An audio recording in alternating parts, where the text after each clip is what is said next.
ఈరోజు శ్రీరామ నవమి సందర్భంగా రాముని ఆలయాల దర్శనంలో భాగంగా పురాతనమైన ఆకివీడు పెద్దపేటలో 100 సంవత్సరాలు పైబడి ఉన్న రామాలయం శిథిలావస్థలోకి వెళ్ళిపోయినప్పటికీ కొంచెం క్లీన్ చేసి రాబోయే రోజుల్లో చక్కటి దేవాలయం, రాతి దేవాలయం పునర్నిర్మించాలనే ఆలోచన ఎక్స్ప్రెస్ చేయడం జరిగింది. ప్రతి రామనవమికి శిథిలమైనప్పటికీ కూడా అక్కడ రామనవమి రోజు అక్కడున్న ప్రజలు పానకం, వడపప్పు పంచటం, పూజలు చేయటం శిథిలమైనప్పటికీ కూడా ఈరోజు జరుగుతుంది. అందులో భాగంగా మరి నేను ఈరోజు ఆ దేవాలయానికి కూడా వెళ్ళటం జరిగింది. ముందే వారికి తెలుసుకొని బయట నుంచి కూడా కొన్ని శక్తులు అక్కడికి వచ్చి కత్తులు, చాకులు, మేకులు, ఇదొక చెక్కలకి మేకులతోటి రెడీగా ఉండి అటాక్ చేయడానికి ఇటువంటివన్నీ కూడా రెడీ చేసుకుని మహిళలు కూడా బొట్టు లేకుండా మహిళలు అక్కడ ఉన్నారు. అంతా రెడీగా వాళ్ళని మోటివేట్ చేసి బయట వాళ్ళు కూడా వచ్చి లోకల్ వాళ్ళు ఉన్నారు, బయట వాళ్ళు ఉన్నారు. నేను దేవాలయంలోకి వెళ్ళి రాముల వారికి దండ వేసే ప్రయత్నం చేస్తూ ఉంటే అక్కడ మహిళలు, పొట్టులేని మహిళలే, దండ వేయడానికి వీలు లేదు, రాముడికి దండ వెయ్యము అనే కండిషన్ మీదే మేము పర్మిషన్ ఇచ్చాము రావటానికి. మరి వాళ్ళ పర్మిషన్ ఇవ్వటం ఏంటో నాకు అర్థం కాదు.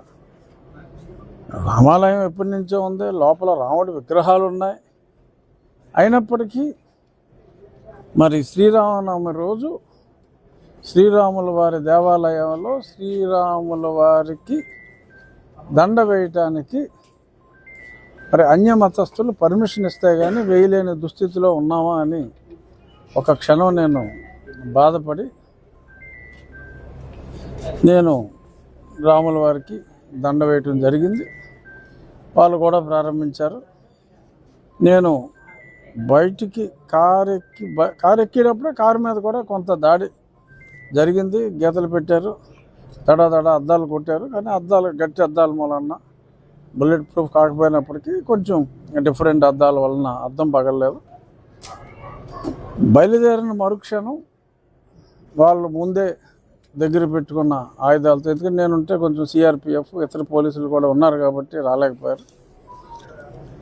మొత్తం వాళ్ళు తీసుకొచ్చిన ఆయుధాలతో అందరి మీద దాడి చేయటం, మరి ఒక అతని తలలో మేకుని దిగ్గొట్టి చాలా చోట్ల అటాక్ చేశారు. ఇంకో అతనికి ఈపంతా 10-12 కత్తిపోట్లు, 1-6 పోట్లు తిన్నవాళ్ళు, చాకుపోట్లు చాలామంది ఉన్నారు. బట్ మెయిన్ ఒక 3 పరిస్థితి అతి తీవ్రంగా గాయపడ్డారు. ఆ తలకి గాయమైన వ్యక్తిని కూడా ఇప్పుడు చూడటం జరిగింది. ఐసీయూలోనే ఉండాలి. పరిస్థితి ఆందోళనకరంగానే ఉంది. ఆ దిగిన ప్రదేశం ఒక అంగుళం పక్క నుండి ఉండే స్పాట్ డెడ్ అయ్యేది. రాముడి దయతో క్షేమంగా బయటపడతాడనే ఆశిస్తున్నాం. ఏదైనా ఎవరి మతం మీద వాళ్ళకి గౌరవం ఉండొచ్చు, కానీ ఇష్టం ఉండొచ్చు, కానీ పరమతం అంటే ఇంత ద్వేషం, పరమతస్తుని చంపేయాలి అన్నంత ఆవేశం, ఆక్రోశం మరి ప్రత్యక్షంగా ఈరోజు చూడటం జరిగింది. మరి ఇది దేనికి దారితీస్తుంది అనేది, ఈ వెర్రి అనేది, ఈ ఉన్మాదం అనేది ఫర్దర్గా వేలునకుండా దీన్ని ఈ స్టేజ్లోనే ఒకటి వేళ్లతో అంటే ఉన్మాద చేష్టల్ని ఇప్పుడే సమూలంగా ఈ చిగురులు వేసే సమయంలోనే మనం ప్రభుత్వం చట్టపరంగా అన్ని చర్యలు తీసుకోవాలి. తప్పకుండా చర్యలు తీసుకుంటుందని నేను కూడా భావిస్తున్నాను. ఖచ్చితంగా అక్కడ అన్ని రికార్డ్స్ కూడా స్పష్టంగా ఉన్నాయి. 1932 ఆర్ఎస్ఆర్ రికార్డ్స్ కూడా స్పష్టంగా ఉన్నాయి. అక్కడ గుడి రామాలయం అనే ఉంది.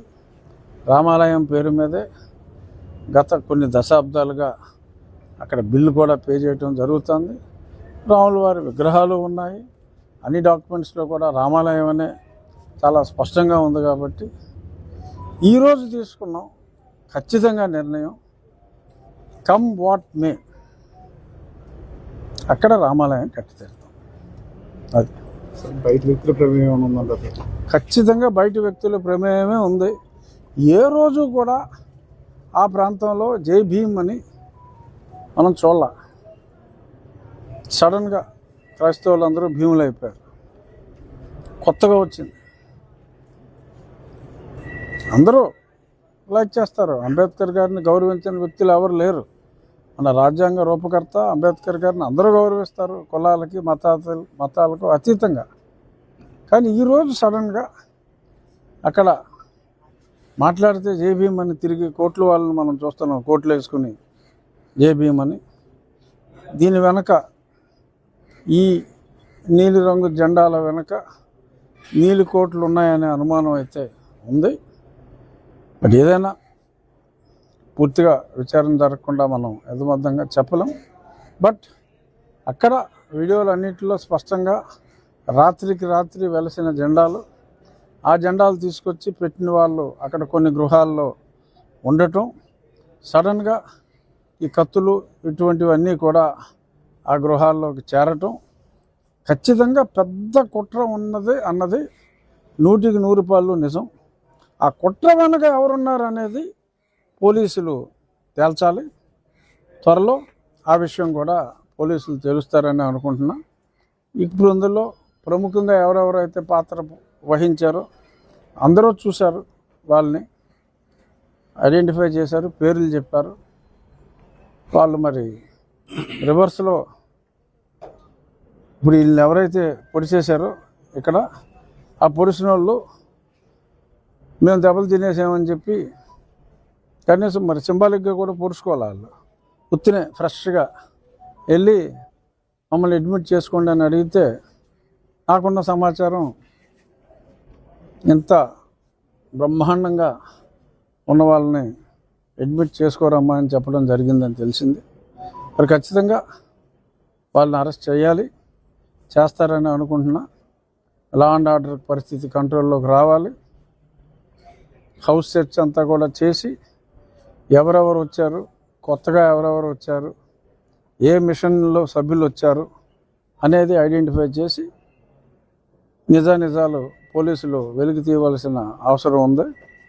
ఇక్కడ ఎటువంటి రాజకీయాలకి అవకాశం లేకుండా నిష్పక్షపాతంగా ఈ ఎంక్వైరీ జరగాలని ఆకివీడు ప్రజలే కాదు, యావత్ రాష్ట్రంలోని తెలుగు రాష్ట్రాల్లోని రామభక్తులు అందరూ కూడా కోరుకుంటున్నారు. ఎందుకంటే ఇంత దారుణంగా పండగ రోజే రామాలయంలోకి రామభక్తులు వెళ్తే చంపేస్తాము అనే ఇండికేషన్ ఇవ్వటం ఏ రామభక్తుడి హృదయం, ఏ హిందూ హృదయం తట్టుకునే పరిస్థితిలో లేదు. ఏమిటి వెర్రి, ఏమిటి ఉన్మాదం అనే ప్రతి ఒక్కళ్ళు ఆలోచిస్తున్నారు. చూద్దాం ఏం జరుగుతుందో. సాయంత్రానికి ఎంతమందిని అరెస్ట్ చేస్తారు, ఎన్ని రోజుల్లో ఈ కుట్ర కోణం బయటకు వస్తుంది అనేది చూడాలి.